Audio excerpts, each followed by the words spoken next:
In the Shadow of the Erdtree video, I'm going to be showing you my Devonia Devastator build. This is a build that uses Devonia's hammer and uses the Crucible Knight armor to absolutely devastating results.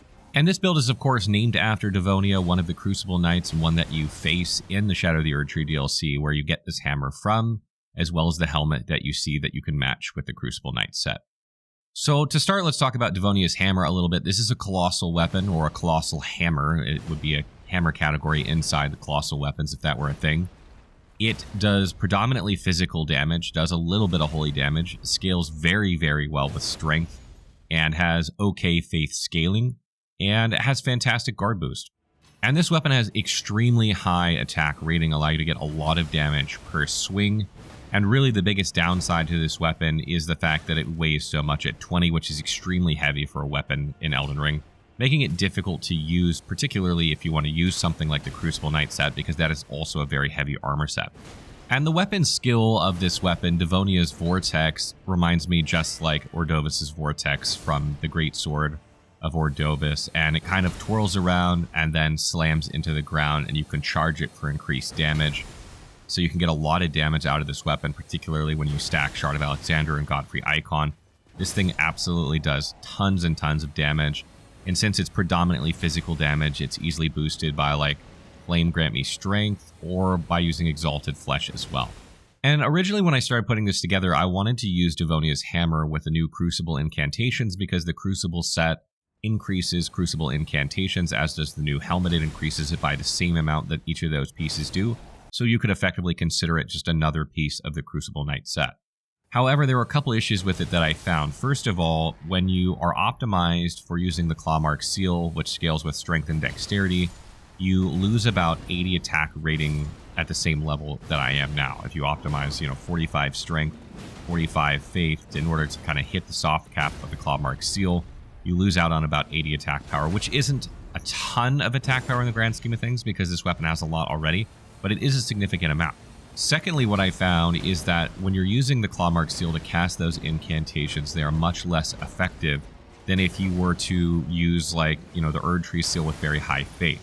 So if you want to use those incantations, I recommend playing more of a pure faith build and leaning into those incantations more, wearing the Crucible Knight set to get the boost from that set, and potentially picking another weapon that scales better with faith. And the other thing is that I tested out these incantations, and aspects of the Crucible bloom is not that great. It often misses the enemy, and if they move at all, it tends to miss them, so I don't recommend using this one if you are making an Aspects of the Crucible build. But the Aspects of the Crucible Thorns is actually pretty good. It hits in a pretty good AoE, and I definitely think that is viable. So definitely consider adding that to your Aspects of the Crucible incantations repertoire if you are going kind of the caster route.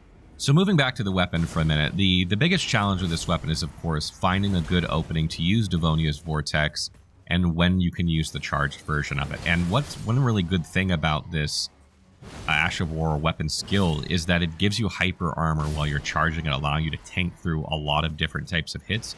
It's not impervious to every hit you're going to take, but it does allow you to tank through some hits and just kind of do it in the face of enemies that are attacking you anyway, and even some bosses, which is great. So in terms of finding a window in order to use it, you don't have to have as big of a window as you do some other weapon skills that you get staggered out of with like one hit or two hits.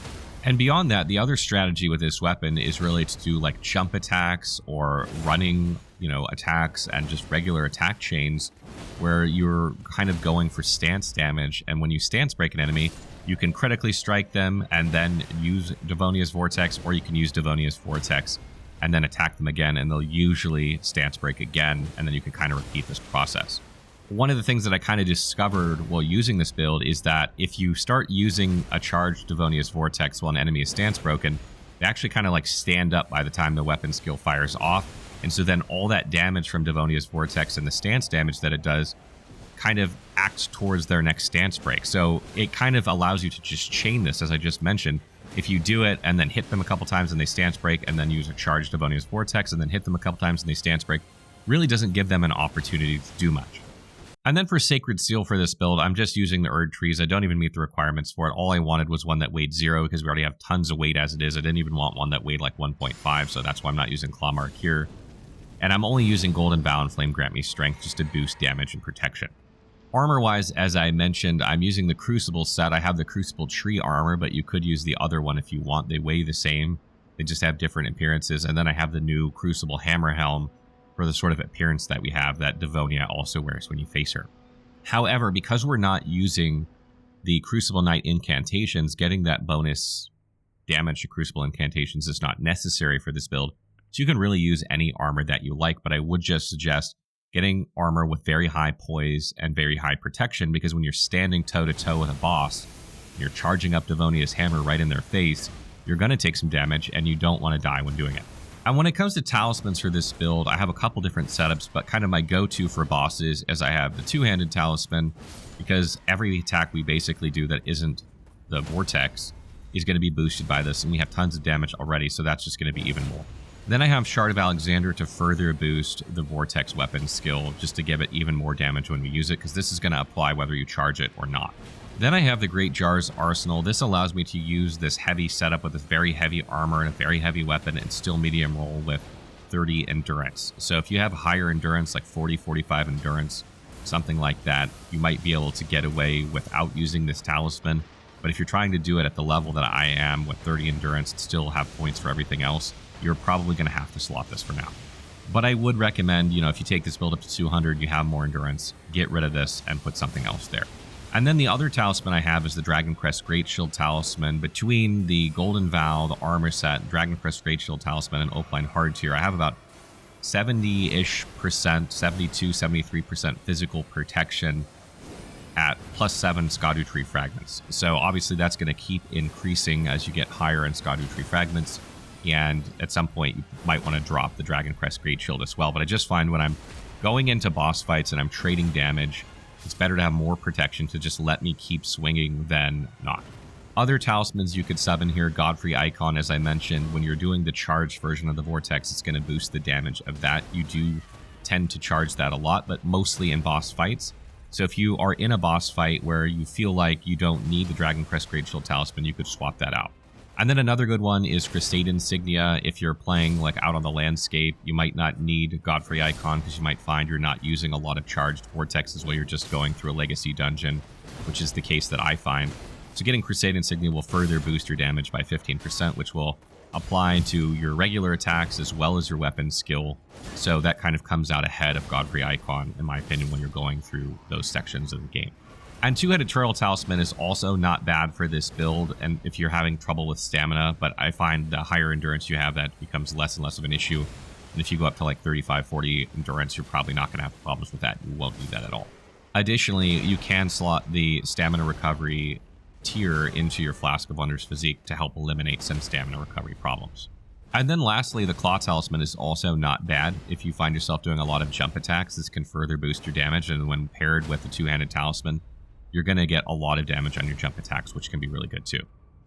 So when we get to attributes, we have 50 Vigor, 25 Mind, 30 Endurance, 65 Strength, 13 Dexterity, 16 Intelligence, 25 Faith, and 9 Arcane. Obviously, we don't need any Intelligence or Arcane. If you've seen any of my build videos by now, you know this is because I started as an Astrologer. Vigor is at 50 here, but I would absolutely love to get this to 60. I've been showcasing all my builds kind of in the 150 to 160 range, which is why this is so low. Just because we had to have so many points into Endurance, I needed to get Faith to 25 to use Golden Vow and Flame Grant Me Strength. You're definitely going to want to take this to 60 because you do trade damage a lot with this build, and that's just going to make that easier. Mind is at 25 for this build. You don't use a ton of Mind. When I'm running around on the landscape or in Legacy Dungeons, I don't really buff with Golden Vow or Flame Grant Me Strength. My damage is already plenty high. I simply don't need it. Maybe if you're fighting some sort of mini-boss or elite enemy, you might buff with Golden Vow. But that's really the only time, and you're not really using your Vortex all that much when you're running around either. Endurance-wise, as I mentioned, we need this much with this setup in order to be able to medium roll with the armor setup that we have. If you go heavier armor, you're going to need even more endurance. If you go lighter armor, you won't need as much. But I would just caution you about going too light of armor because you will trade damage, and being able to stay alive is vital. But if you do get enough equip load out of endurance moving forward, up to like 40 or something like that, 45 maybe, you might be able to drop the Great Jar's Arsenal, which would then free up another slot for a talisman to further boost damage, which is great. Strength is at 65 because this is kind of right below the soft cap of 66 when you're two-handing a weapon in terms of strength scaling, so that's good.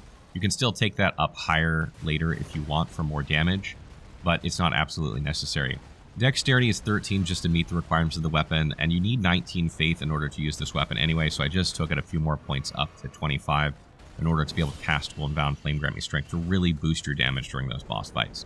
When it comes to Flask of Wondrous Physique, I like the Opaline Hard tier for more protection, Stamina Recovery tier for more stamina recovery. There are other options of talismans you can use, but frankly, besides like strength or something like that, there isn't a lot of ways to get extra damage out of this. And when it comes to Great Rune for this build, Radahn's is a really good choice here, getting more FP, getting more HP, getting more stamina. All these things make this build much more easy to use. In addition to that, Morgott's Great Rune is also not bad for increased health, since you do trade damage a ton with this build. So that wraps up the Devonia Devastator build. Really enjoy this one. I love that you can just stand in the face of bosses, take hits from them, not die, and just stance break them and just go to town with the Vortex skill. Really fun to play. Hope you guys enjoy it. And as always, if you have further comments or questions, please leave them in the comments below, and I will try and get to them as soon as I can.